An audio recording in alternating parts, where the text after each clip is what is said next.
players is about to advance, while the other player will have his back against the wall for the remainder of this event.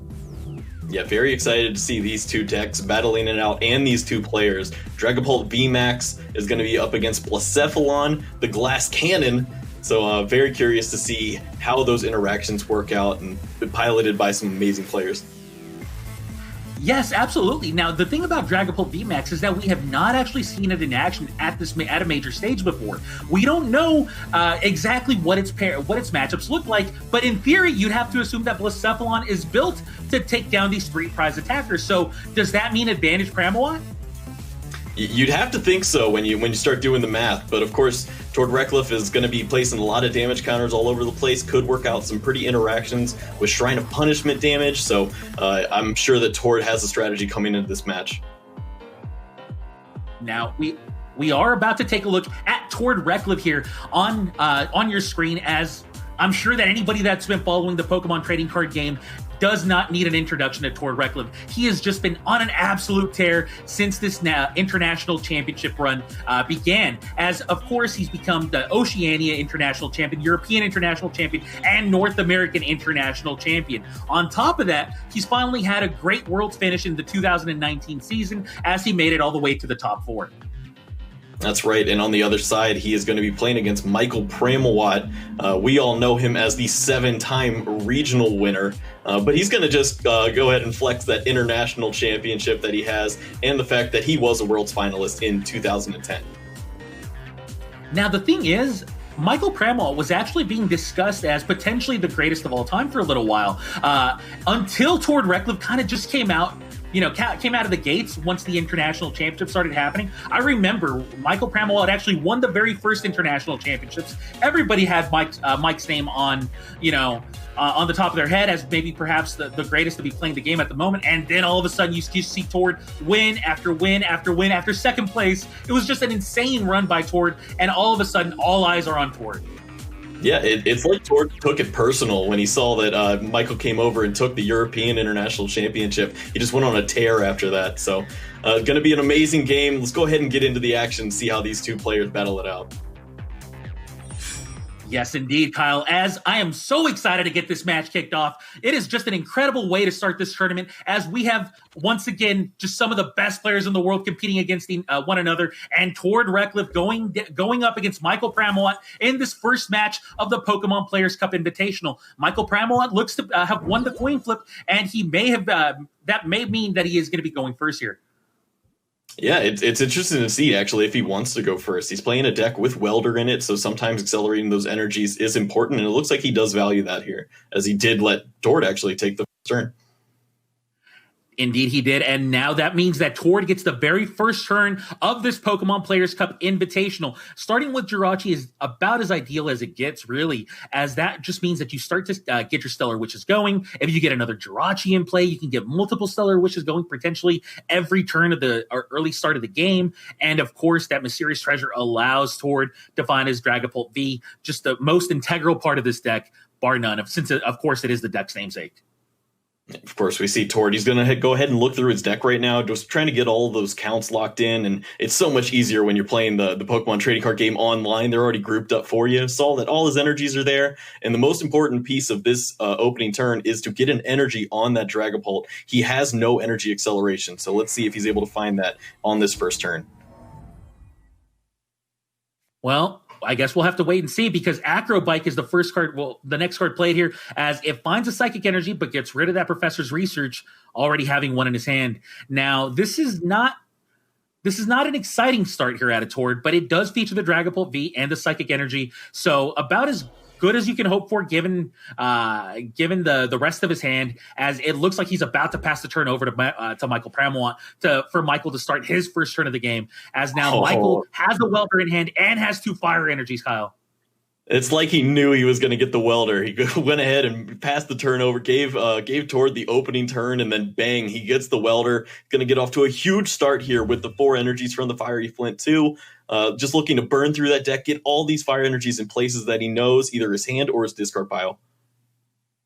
You see him quickly going through that Fiery Flint, easily discarding these fire energies. You can tell that he just has a profound knowledge of the way this deck is played, as now he starts to be able to find his thin out his deck, find his fire energies, and give himself a better shot at potentially Stellar Wishes or just coming from the top of the deck here with the Welder. That's right. Yeah, he's going to just pull these out of the deck right now, and this gives him an opportunity to see a little more of his deck. He's going ahead and looking at his counts right now, sees that he does have a great catcher available. Don't know if that's going to help him out too much this matchup, but does see 2 Welders as well, so we'll have a little more energy acceleration coming up throughout the rest of this game.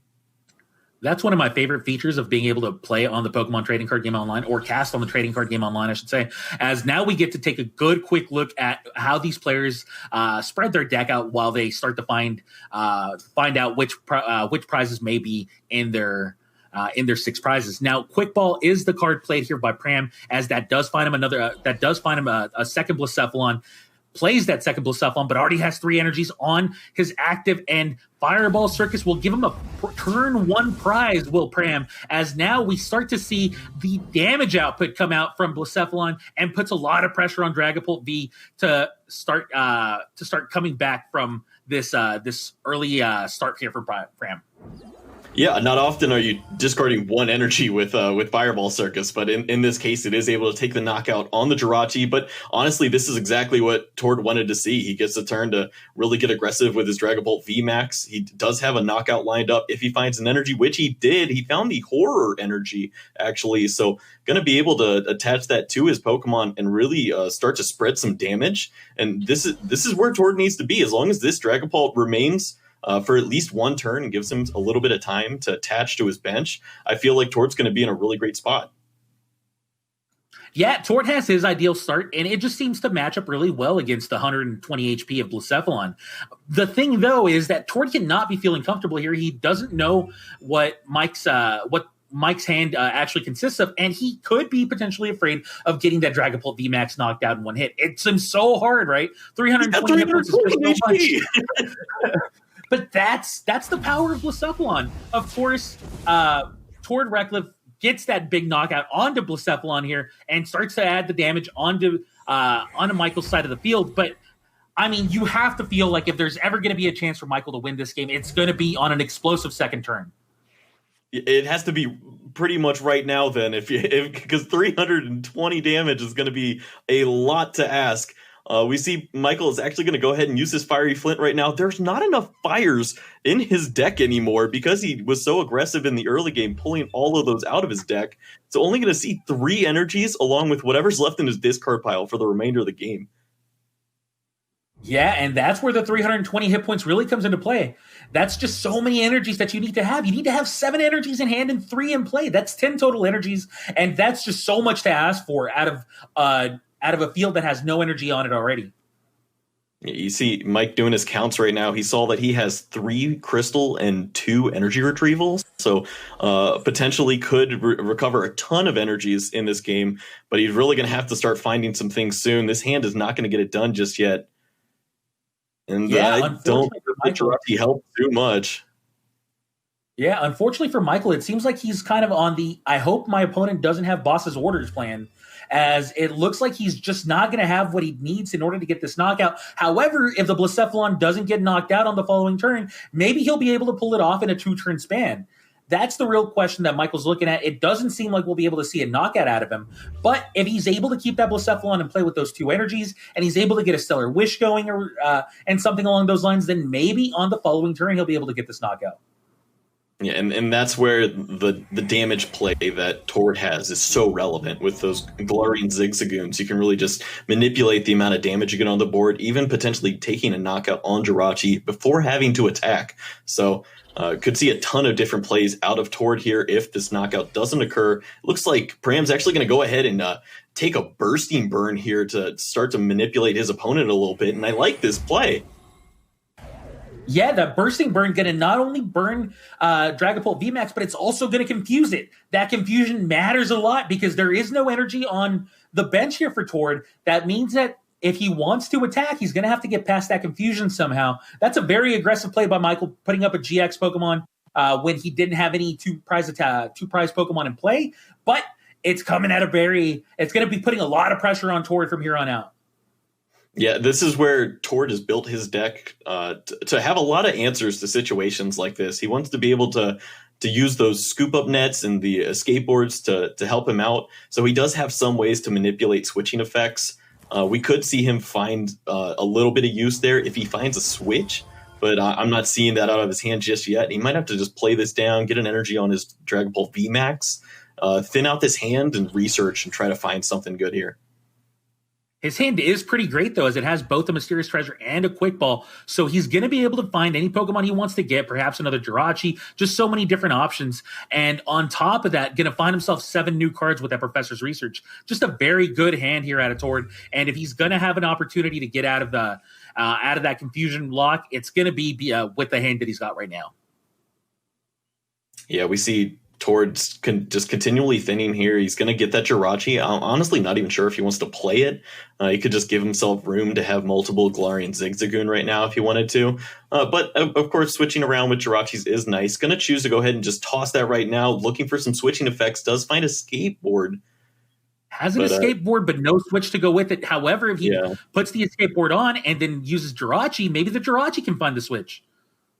Yeah, he does have that option. He also has a few more cards that he could use to thin out his deck if he wanted to, but his hand would start to get pretty thin at that point.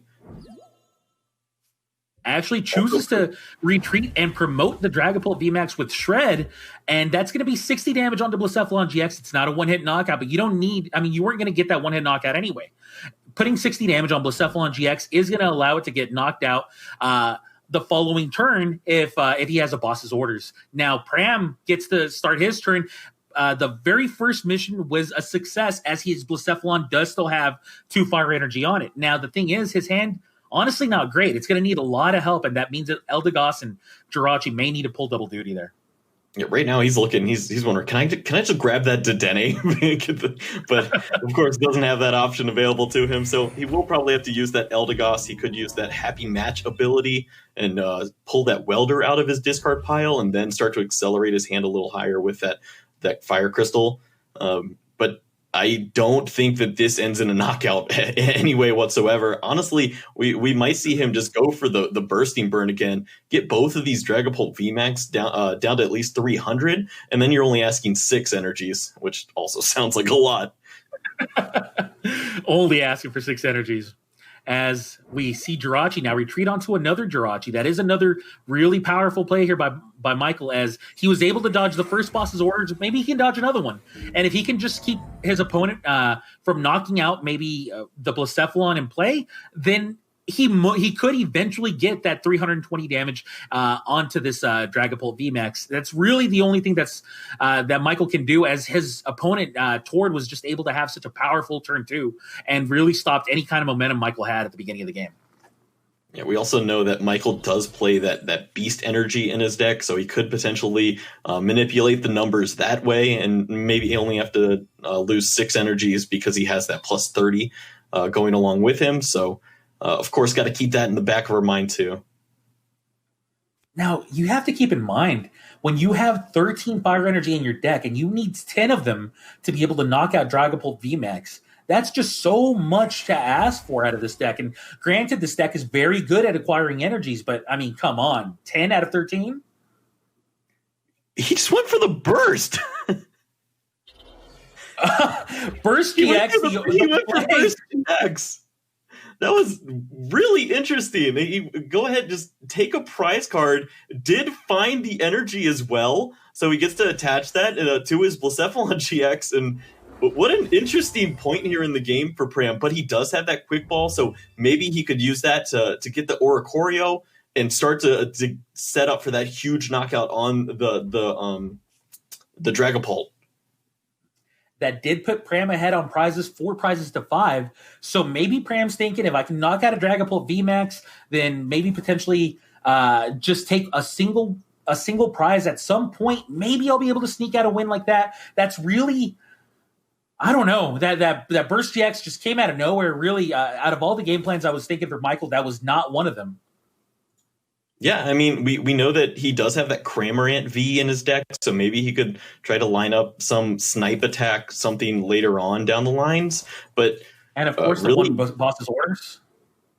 Yeah, so he could have, of course, grabbed that Jirachi, maybe and steal a prize card to win the game. But we know that Tord also plays those scoop up nets, so he could pull that Jirachi up at any point and really make Mike have to take down all of these V and VMAX Pokemon.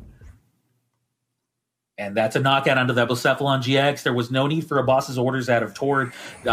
The Blacephalon GX was ready to fight anyways, as that is a knockout. And keep in mind, that's not only one knockout, but that's two, because there was already so many damage counters on the Jirachi. So all of a sudden, Tord goes from having 5 prizes remaining to having only 2, and that's the power of Dragapult VMAX. Dragapult VMAX can just spread so much damage around that when it gets its one crucial knockout, it just takes down your entire field, and that's kind of what we saw here out of Tord.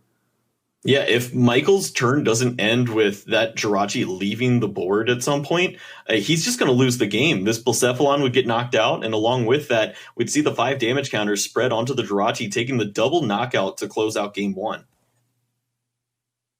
Now, of course, there are ways to get your Jirachi out of the field, but I mean, that's just so much to ask for when you're still trying to get a knockout going.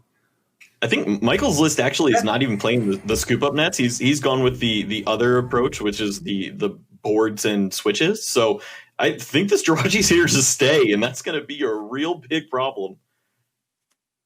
You say real big problem. The truth is, I don't know how he gets out of this at this point. Like, if your Jirachi already has 30 damage on it, if you don't have scoop up net, it seems like it really is a bit of a sacrifice for this matchup.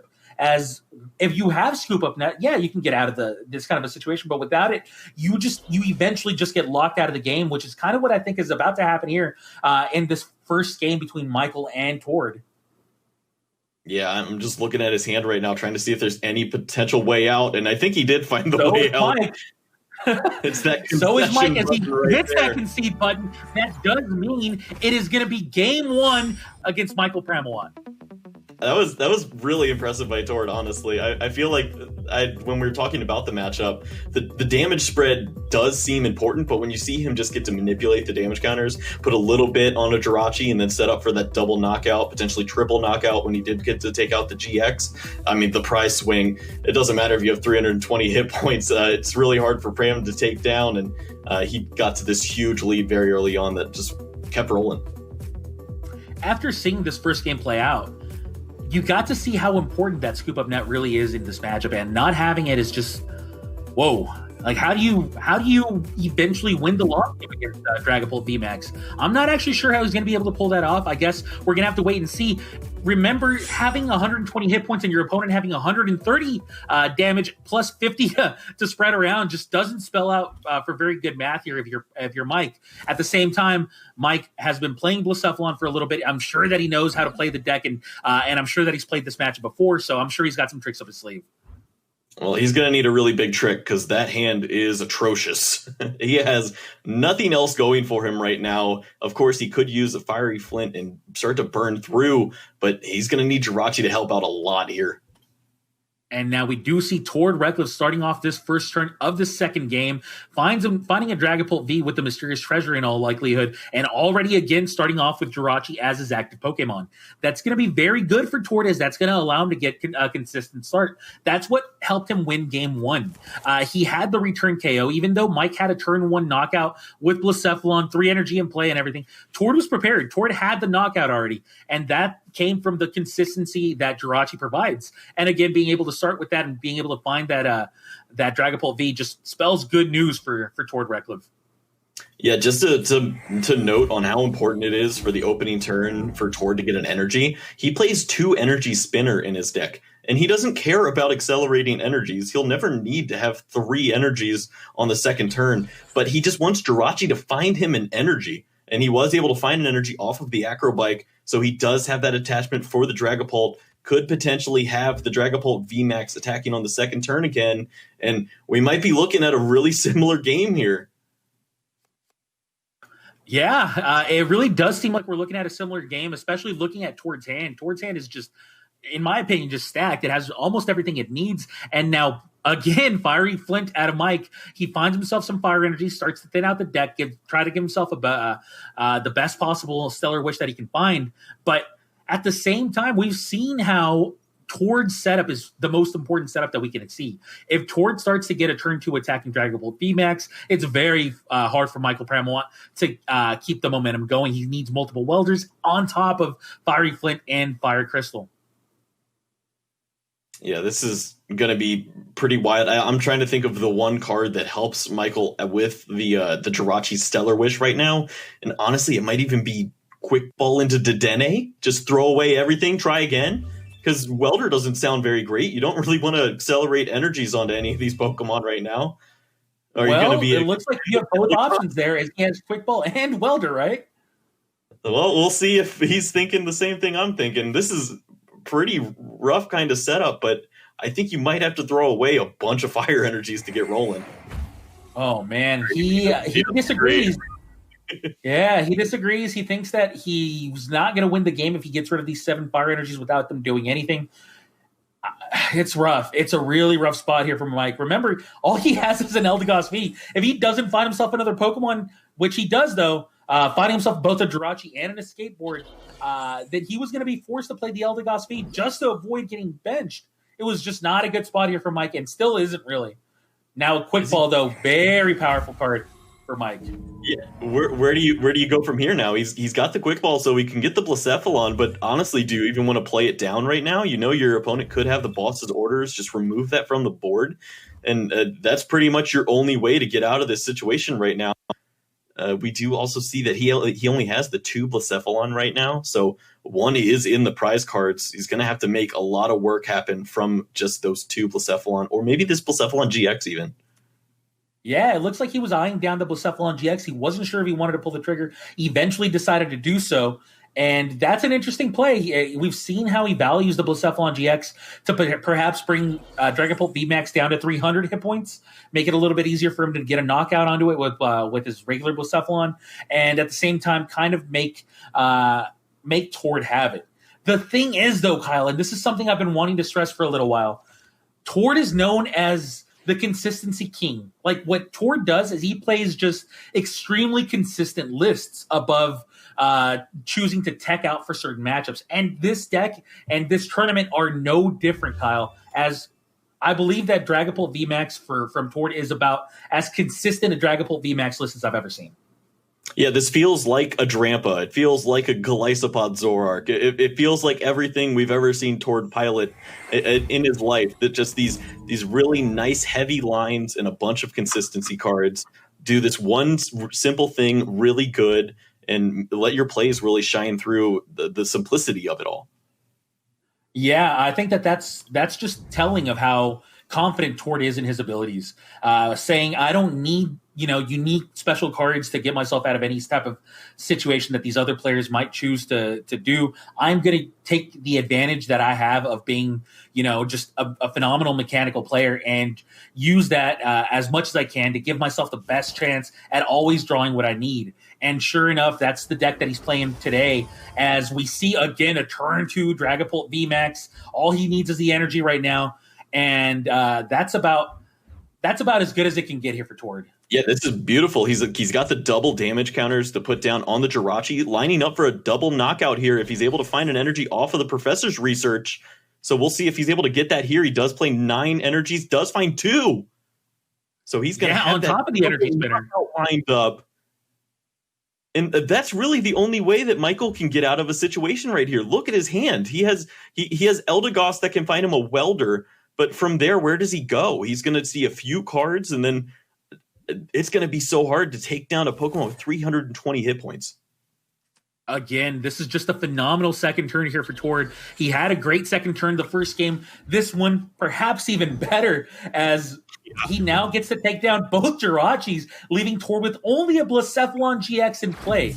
This is huge here for Tord, as Pram, of course, not having a great hand, but on top of that, having only a Blacephalon GX, not what you want to be seeing against this Dragon Ball VMAX. And even though we theorize that Blacephalon might have a potentially decent matchup against Tord because of the 3 prize versus 1 prize rule, it's just not coming into fruition for Mike, as Mike is just left with only a Blacephalon GX in play, 4 energy, and no supporter. All he's got is the Eldegoss for additional draw. Yeah, I feel like maybe the reason that Micheal didn't want to play down a Dedenne on that opening turn was because he knows how easy it is for that to just be two easy prizes for Tord. He's been avoiding it, and we see that he's going to continue on that path. He wants to use this welder and try to accelerate. He's going to have to find access to 6 energies off of this. And I don't think pretty nice to find. Yeah, he of course can find the Dedenne, just go all in right now if he wants to. And it looks like that's going to be the choice for him. He's going to switch into the active and just go all in here, looking for a way to find 6 energy cards. There's a fiery flint. There's a fire crystal. He might find it. Yeah, there's a fiery flint and a fire crystal. I don't know how many energies he's got left in the deck. It can't. There's a very good chance that he doesn't have 4. It looks like he's going for a Jirachi with a switch. Instead, he finds a tool scrapper, though. He was looking to see if he could find a fire crystal off of that Jirachi and wasn't able to find it. Maybe he could have played the fiery flint first, and maybe then the deck. We see 6 fires in the discard. Yeah, so he's got the 9 fires there. There's 4 total fires left between his prizes and his deck. So yeah, he knew that 2 were left in the deck. 2. Oh, that's so rough. He's so close. Just going to miss out. Anything. The one more energy. It could have been a fire crystal. It could have been an energy retrieval. He had multiple outs at hitting what he needed, did Michael, but he just didn't hit it. And despite giving himself as good a chance he could have had, he unfortunately is forced to just retreat and bring up plan B, maybe even plan C or D at this point with the Blacephalon GX, and choose to instead just, again, burn and confuse the Dragapult VMAX and hope that Tord doesn't have what he needs. Yeah, we're on plan Q right now. That he's got multiple GX in play against the Dragapult, which is something that you never want done because you know that the prize cards just start to flow right now. And if Tord's able to find a way to switch out of the active, even with scoop up net and retreat, he could take an easy way out. But he's going to look for a easier way with the Acrobike. But if he continues on this path of taking dealing a lot of damage and Michael not having a return knockout, I feel like Tord's just going to sweep this match here. And that's a quick ball, discarding Marnie, finding himself a Dragapult V, getting another attacker going, because why not?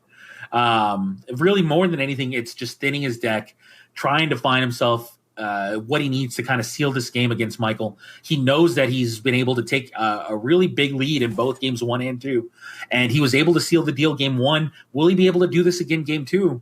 It's looking likely.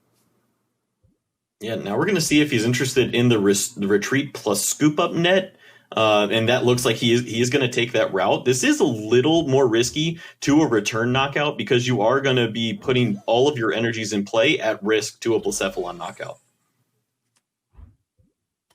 Yeah, that is absolutely true. At the same time, I think that's just the safe play in this, in that you no longer need to hope that you hit additional cards off the top of your deck with the professor's research. Now you're kind of just saying, well, Michael obviously hasn't been able to get any attacks going. Maybe he won't be able to next turn. Oh, Tord might be kicking himself. He sees that there were 2 escape boards there, so he would have had a way to switch out along with the scoop up net to pick up. But it is pretty hard to pass up on the 1 scoop up net in hand. Just go with that nice safe approach, and he did find the Shrine of Punishment, so he's going to be able to really start to place a lot of damage counters here now. Max Phantom dealing 130 to Blacephalon GX and then 5 damage anywhere he'd like. Really, this is just... Oh, man, this is just so much pressure on Michael. He still has 6 prizes remaining toward threatening to take something like 3 more prizes next turn. Really, it's so hard here for Michael to come back when he doesn't play that scoop-up net. Yeah, this makes it very tough. And also we see that Tord decided to target down on that Dedenne. Being at 50 damage now, there could be a potential boss's orders double knockout play on the Blacephalon and the Dedenne. So got to have to look out for that if Tord's able to find that soon. And Michael on the other side, just find all your energies, take this thing down. Hopefully you don't see any more energies from your opponent. And this was the risk that Tord took here. He put everything that he had into this Dragapult VMAX, and now we see that Michael has the return knockout here with Fireball Circus. We also see that Michael's hand is literally all fire energies. That's it. So he's hoping for some big prizes after this return knockout.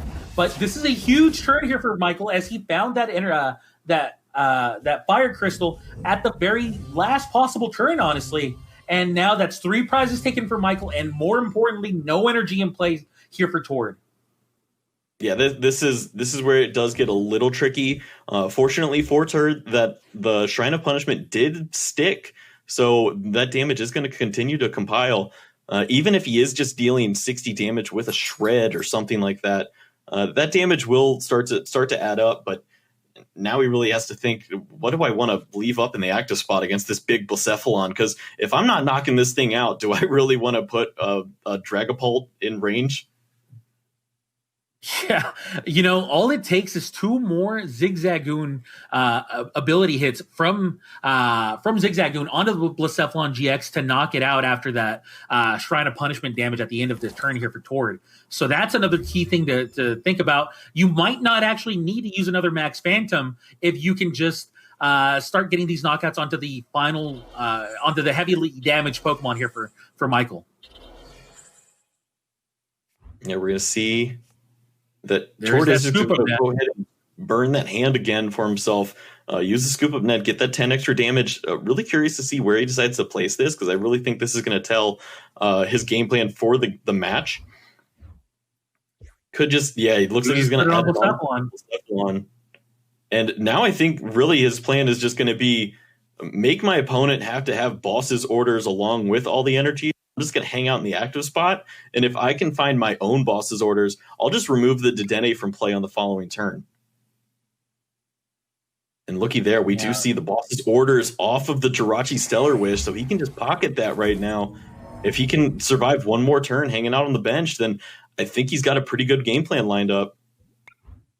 And how can Michael prevent that? Like, that's the real question. Is I don't know if Michael can do any type of disruption here, and that just means that if Tord can just slowly but surely set himself up, and oh my goodness, Reset Stamp, just such a crucial card against Blacephalon decks. Blacephalon decks, once they've taken multiple prizes, really struggle against Reset Stamp because they need so many cards in hand to secure knockouts.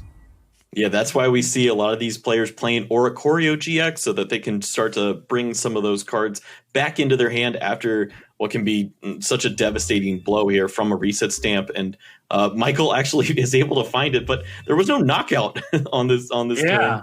It's just been a pass over to Michael, and he does have a few energies in his deck. Remember, he did shuffle a few back in, so he's got those 3 now, but he's still going to be pushing for a little more here. Well, that's going to allow him to Heat Factory, getting rid of the Shrine of Punishment and drawing himself additional cards. So that is very important. He really needed to get rid of that Shrine. But, I mean, still, there's Fiery Crystal, there's Fiery Flint, there's no more energy in play or in the deck. All you've really got is a Quick Ball for your hand here. Like, does that mean Blacephalon has to retreat and promote Jirachi? I don't know. Yeah, this is tough, because for Michael, he wants to just take that one remaining prize on the Dragapult VMAX, and it doesn't look like he's going to have access to that just yet. He's eyeing up Cramorant even, but he could use Cramorant and use that Beat Catch and start to get some cool cards into his hand. Try to set up the win if Tord obviously doesn't have that boss's orders play coming up on the following turn. Looks like he's trying to figure it out right now. I don't think this turn ending in a knockout really helps him. And yeah, he's just going to take the way out with the concession there. Yeah, it seems like he figured that the only thing he could really do was concede one more time. This was a story of just very